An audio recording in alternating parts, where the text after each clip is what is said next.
The concept of fine-tuning is defined as to adjust precisely so as to bring the highest level of performance or effectiveness. That definition comes from the human-created highly fine-tuned dictionaries. Highly fine-tuned descriptive dictionaries filled with the highly fine-tuned definition of words. Words that are highly fine-tuned to represent ideas, objects, actions, and concepts, allowing human communication abilities to be fine-tuned and make sense of the world.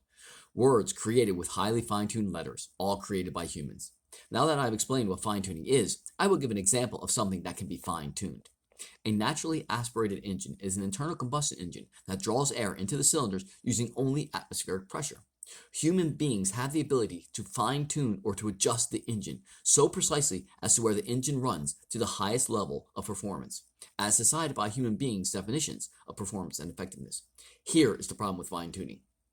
If that engine is fine-tuned at sea level but has to perform on the top of Mount Everest, that engine is no longer fine-tuned.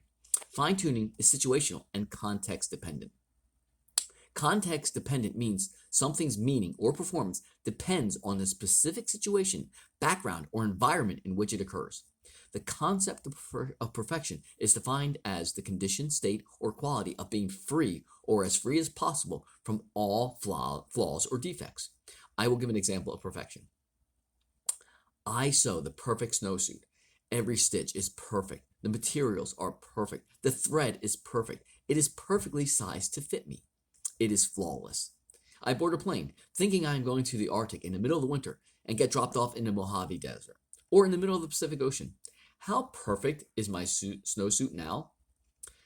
The character God is imaginary and too stupid to fine-tune anything, much less the universe. Think about it. Bye.